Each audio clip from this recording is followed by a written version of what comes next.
रात का सन्नाटा चारों ओर फैला हुआ था। ट्रक हाईवे पूरा सुनसान था। चारों ओर ठंड से हाड़ कपा देने वाली ठंड चल रही थी। हाईवे के चारों ओर घना जंगल था। उसी हाईवे पर एक मर्सिडीज दौड़ रही थी। उसमें 3 लोग सवार थे, राहुल, निधि और उनकी 10 साल की बेटी तानिया। राहुल अपने दोस्त सैफ के घर ईद की पार्टी में शामिल होने के लिए गया था और पार्टी करके घर लौट रहा था। निधि ने मुस्कुराकर ड्राइव करते हुए राहुल से कहा, कुछ भी कहो राहुल, आज तो ईद की पार्टी में मजा आ गया। हाँ, मेरा दोस्त बहुत ही बिंदास और हंसी मजाक करने वाला व्यक्ति है। मैंने देखा उसके घर पर शहर की एक से एक बड़ी हस्ती थी, मगर फिर भी वो उन सबको इग्नोर करके हमें इम्पोर्टेंस दे रहा था। हाँ, देगा क्यों नहीं, आखिर मेरा दोस्त जो है। सच में राहुल, अमेरिका से इंडिया लौटकर बहुत अच्छा फील हो रहा है। वैसे तुम्हारा दोस्त सचिन अभी तक नहीं आया अमेरिका से? निधि की बात सुनकर राहुल चौंक कर बोला, ओह शिट यार, उसका फोन आया था कि वो इंडिया आ रहा है। उसने बोला था कि मुझे एयरपोर्ट पर पिक कर ले। निधि बहुत नाराज होगा वो। कोई बात नहीं, उससे बोल देना कि तुम्हें बिल्कुल याद नहीं रहा और फिर तुम्हें सैफ की इनवाइट की हुई ईद पार्टी में भी तो शामिल होना था। निधि ने इतना बोला ही था कि उसकी बेटी तानिया ने अपनी माँ की ओर देखकर कहा, मुझे भूख लगी है माँ, और प्यास भी। तानिया की बात पर निधि ने बुरा सा मुंह बनाकर उसकी ओर देखकर कहा, पार्टी में तो इतना खाया था तुमने, फिर भी भूख लगी है? निधि की बात पर तानिया ने मासूम सा चेहरा बनाकर कहा, कोई बात नहीं मम्मी, मुझे पानी ही पिला दीजिए। कितनी बार बोला है मुझे मम्मी मत बोला करो। पानी अभी नहीं है, आगे जाकर कोई शॉप पड़ेगी तो बोतल खरीद के दे दूंगी। निधि की बात पर राहुल ने मुस्कुराकर कहा, छोटी बच्ची है निधि, इतना नाराज होना सही नहीं है। राहुल ने इतना कहा ही था कि अचानक एक काली परछाई राहुल की कार के सामने आकर खड़ी हो गई। राहुल के पैर अचानक ब्रेक पर पड़ गए। गाड़ी तेज रफ्तार में थी। ब्रेक अचानक लगने से पलटते पलटते बाल बाल बची थी। राहुल के चेहरे पर भयानक ठंडी में भी पसीने की बूंद टपकने लगी। वो दोनों कार से बाहर निकल आए। निधि ने डरते हुए कहा, आखिर कौन था ये? ऐसा लगा जैसे कि कोई भयानक काली परछाई मेरे कार के सामने आकर खड़ी हो गई हो। वह दोनों काली रात के सन्नाटे में इधर उधर देखने लगे। तभी निधि को एक घने पेड़ के पास तो चमकीली हुई आंखें दिखाई दी। उसकी आंखें बिल्कुल भेड़ियों की तरह लग रही थी। निधि ने चीखते हुए राहुल से कहा, राहुल देखो कौन है वो, जल्दी से गाड़ी में बैठो, मुझे बहुत डर लग रहा है। राहुल ने उस तरफ देखा तो उसके रोंगटे खड़े हो गए। वो दोनों गाड़ी के अंदर बैठने ही वाले कि अचानक एक अजीब सा चेहरा वाला भयानक सा आदमी बिजली की रफ्तार से उनके सामने आकर खड़ा हो गया। राहुल ने देखा कि उसका चेहरा बिल्कुल सड़ा हुआ था और उसकी आंखें भेड़िए की तरह चमक रही थी। उसके लंबे लंबे बाल उसके कंधे तक आ रहे थे और उसके दांत भेड़िए की तरह बाहर की ओर निकल रहे थे। हाथों की जगह नुकीले पंजे थे।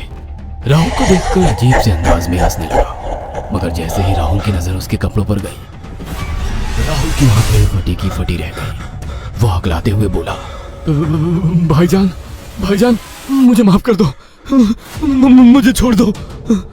राहुल ने इतना कहा ही था कि अचानक उस अजीब से देखने वाले भयानक आदमी ने अपने पंजों से राहुल की गर्दन कसकर पकड़ ली और एक ही सेकंड में उखाड़ कर जमीन पर फेंक दी। राहुल के धड़ से लाल रंग का खून का फुहारा फूट पड़ा। इस भयानक मंजर को देखकर निधि के गले से एक जोरदार चीख निकल गई। निधि इससे पहले भागती कि अचानक उस भयानक दिखने वाले आदमी ने निधि को पकड़ लिया और अपने नुकीले पंजे उसके पेट में गड़ा दिए और उसकी हथेलियां बाहर निकाल दी। निधि की एक दिल दहला देने वाली चीख सन्नाटे को चीर गई। अचानक हवा का एक बवंडर उठा और वो भयानक सा दिखने वाला व्यक्ति बवंडर के साथ गायब हो गया।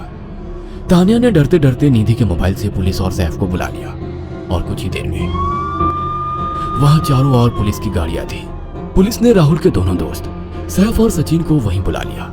इंस्पेक्टर अर्जुन ने दोनों से कहा, मैंने ऐसी हत्याएं अपने करियर में कभी पहले नहीं देखी। ये काम तो ना किसी जानवर का लगता है, ना ही किसी इंसान का।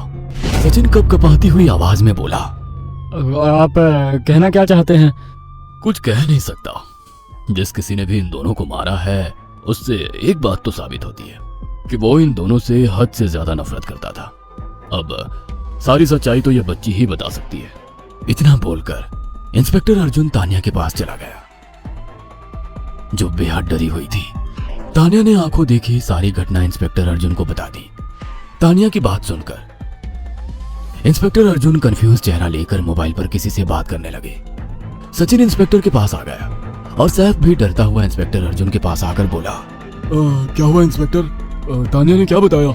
उसने जो बताया वो काबिल यकीन नहीं है।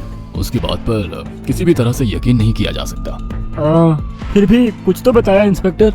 हाँ, उस बच्ची के मुताबिक एक भूत ने निधि और राहुल को बड़ी बेदर्दी से मारा है। इंस्पेक्टर की बात सुनकर दोनों बुरी तरह से चौंक गए। क्या मतलब है इस बात का? बच्ची बेहद डरी हुई है। हम आगे की तफ्तीश जारी रखेंगे।